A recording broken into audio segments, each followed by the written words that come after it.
In today's session of That's a Good Question, we work through a common dilemma facing SMSF auditors where they have to work through whether to qualify an audit report or to issue an unqualified opinion. I'll be taking you through an example of a Knowledge Shop help desk question where we'll work through exactly how to approach this type of situation. The situation we have is a SMSF lends $100,000 unsecured to an unrelated party.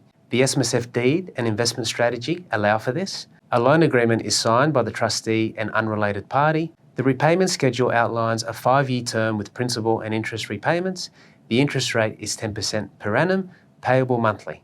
So the question is, as the auditor, do I need to qualify this audit? And that's a really good question. The first thing I do in this situation is have a bit of a think about what would unrelated parties do. If I was to ask you to lend me $100,000 to my self-managed super fund, what would you think? Would you allow me to borrow money from you unsecured, or would you look to have some sort of security over that asset?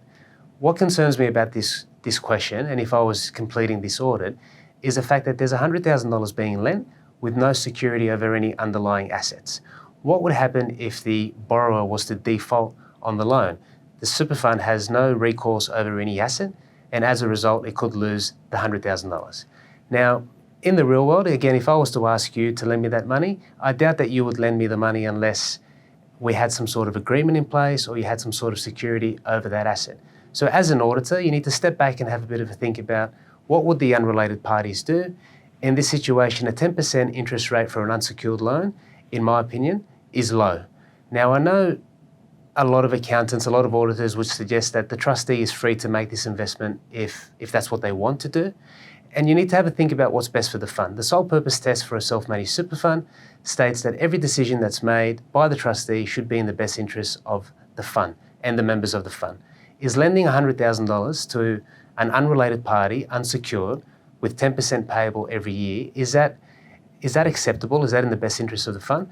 I have seen this example in the real world. I have audited a fund that did have this exact same scenario. And we asked questions to the trustee.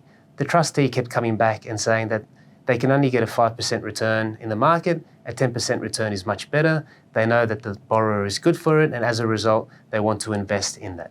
In that situation, if the trustee allows for it, the investment strategy allows for it, it's very difficult for the auditor to come back and say, this is a breach of the SIS Act, Section 109 is breached, they're not dealing with unrelated parties at arm's length terms. It becomes very subjective. I would have concerns about signing off on this audit report without a qualification. I think the fact that 10% unsecured is so far removed from what you would get in the market. I think an unsecured loan in the market from one of the big banks, you might be looking at 20 or 25%. To have a 10% return on an unsecured investment, in my opinion, is a qualification, and I would raise that with the trustee.